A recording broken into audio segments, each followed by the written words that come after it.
ہم سب جانتے ہیں پاکستان اور امریکہ کے تعلقات دنیا کی سیاست میں ہمیشہ ایک اہم کردار ادا کرتے رہے ہیں۔ دونوں ممالک کے درمیان یہ تعلقات کئی دہائیوں پر محیط ہیں، جن میں کبھی قربت تو کبھی تناؤ دیکھنے کو ملا۔ آج کے وقت میں بھی یہ تعلقات اہمیت رکھتے ہیں، خاص طور پر جب امریکہ میں صدارتی انتخابات ہونے جا رہے ہیں، کیونکہ ان کے انتخابات کے نتائج نہ صرف امریکہ بلکہ پاکستان اور دنیا بھر کے ممالک کے ساتھ امریکی تعلقات پر اثر ڈالیں گے۔ آج ہم بھی آپ کے لیے تاریخ کے جھروکوں سے ایک ایسی ہی کہانی لے کر آئے ہیں جب امریکہ کے نائب صدر لنڈن بی جانسن نے پاکستان کا دورہ کیا تھا اور کیسے ایک اونٹ بان امریکہ کا مہمان بنا اور قسمت کی دیوی اس پر مہربان ہوئی۔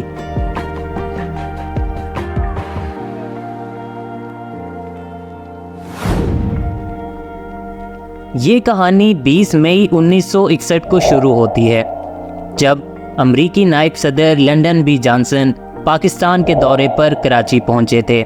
ان کا قافلہ ڈرگ روڈ، جو کہ اب موجودہ شارع فیصل ہے، پر ہوائی اڈے سے ایوان صدر کی طرف رواں دواں تھا۔ اس وقت کراچی پاکستان کا دارالحکومت ہوا کرتا تھا۔ راستے میں انہوں نے عوام کا پرتپاک استقبال دیکھا اور کئی بار گاڑی رکوا کر لوگوں سے ہاتھ ملایا اور باتیں بھی کیں۔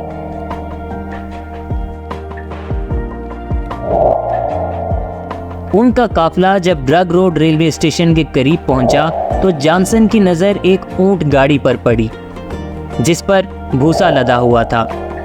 انہوں نے قافلہ رکوایا، گاڑی سے اترے اور سیدھے اونٹ بان کے پاس جا پہنچے۔ اس اونٹ بان کا نام بشیر احمد تھا۔ یہ ایک عام سا آدمی تھا جو اپنی روزمرہ کی زندگی گزار رہا تھا۔ جانسن نے مترجم کی مدد سے بشیر سے گفتگو کی۔ جانسن نے ہنستے ہوئے بشیر کو کہا، آج سے ہم دوست ہیں، اور پوچھا کہ کیا وہ امریکہ آنا چاہیں گے؟ بشیر نے مسکراتے ہوئے جواب دیا، کیوں نہیں، بے شک، شکریہ شکریہ۔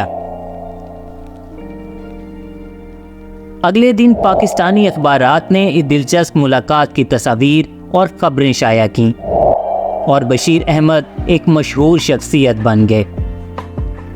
دوسری طرف امریکی سفارت خانے نے اس ملاقات کی تفصیلات امریکہ بھیج دیں، جسے پڑھ کر لنڈن بی جانسن کو بشیر یاد آ گئے۔ انہوں نے سوچا کیوں نہ اپنے دوست کو امریکہ کی سیر کروائی جائے۔ چنانچہ بشیر احمد کو سرکاری طور پر امریکہ آنے کی دعوت بھیج دی گئی۔ بشیر کے لیے یہ بات بالکل غیر یقینی تھی کہ انہیں امریکہ جانے کی دعوت ملی ہے۔ پہلے تو وہ پریشان ہوئے کہ ان کا گھر کا گزارا کیسے چلے گا، مگر امریکی سفارت خانے نے ان کے بچوں کے لیے وظیفے کا بندوبست کیا، جس سے بشیر مطمئن ہو گئے۔ حکومت پاکستان نے بھی بشیر کی تیاریوں میں مکمل مدد کی۔ انہیں شاندار شیروانیاں اور جناح کیپ دیے گئے تاکہ وہ وہاں پاکستان کی نمائندگی کریں۔ یوں بشیر اپنی زندگی کے سب سے بڑے سفر پر روانہ ہونے کے لیے تیار ہو گئے۔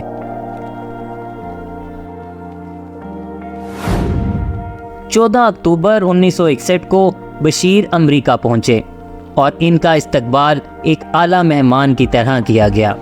انہیں فرسٹ کلاس میں سفر کروایا گیا۔ ان کے لیے پاکستانی کھانوں کا خاص اہتمام کیا گیا اور امریکی میڈیا نے اس واقعے کو ایک دلچسپ کہانی سمجھتے ہوئے بشیر کو ایک غیر معمولی توجہ دی۔ امریکہ میں بشیر اور جانسن کی ملاقات دوبارہ ہوئی۔ جانسن نے بشیر کو دیکھ کر کہا، آج کا موسم کچھ سرد ہے، جس پر بشیر نے بڑے دل نشیں انداز میں جواب دیا، جب دلوں میں جذبات کی گرمی ہو تو سرد ہوائیں کچھ معنی نہیں رکھتی۔ اس سادگی اور ذہانت سے بھرپور جواب نے وہاں موجود ہر شخص کو متاثر کیا۔ بشیر کی ذہانت اور سادگی نے امریکی میڈیا کو حیران کر دیا۔ وہ جہاں بھی گئے اپنے بے ساختہ جملوں اور منفرد انداز سے سب کو محظوظ کرتے رہے۔ مثلاً لنکن میموریل دیکھ کر انہوں نے کہا، جب کوئی شخص اپنے ملک کے لیے جان قربان کر دیتا ہے تو اس کی یادگار ہمیشہ قائم رہتی ہے۔ ان کے یہ الفاظ سب پر گہرے اثر چھوڑ گئے۔ امریکہ میں بشیر کو مختلف تحائف پیش کیے گئے، جن میں ایک شاندار ٹرک بھی شامل تھا جسے پاکستانی پرچم کے رنگوں سے سجایا گیا تھا۔ لنڈن بی جانسن نے انہیں ایک سنہری گھڑی بھی تحفے میں دی جو بشیر کو بے حد پسند آئی۔ یہ دورہ بشیر کی زندگی کا ایک سنہری باب بن گیا۔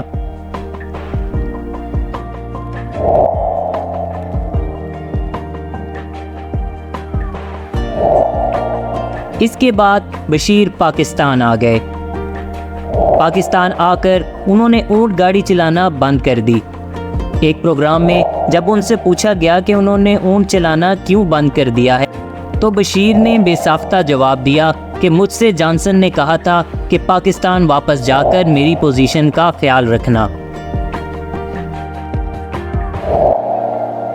چند ماہ بعد مارچ 1962 میں امریکی صدر کی اہلیہ مسز جیکولین کینڈی نے پاکستان کا خیر سگالی دورہ کیا۔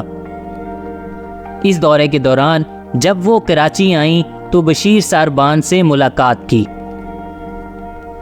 اس موقع پر بشیر ساربان نے ان کو اپنے اونٹ غازی پر سیر کی دعوت دی جسے انہوں نے بخوشی قبول کر لیا۔ مسز کینڈی نے یہ دعوت بڑی خوش دلی سے قبول کی اور اپنی بہن کے ساتھ ایوان صدر کے لان میں 5 منٹ تک بشیر کے اونٹ کی سواری کی۔ مسز کینڈی اس سواری سے بہت خوش ہوئیں اور انہوں نے اونٹ کے ساتھ کئی تصاویر بھی بنوائیں۔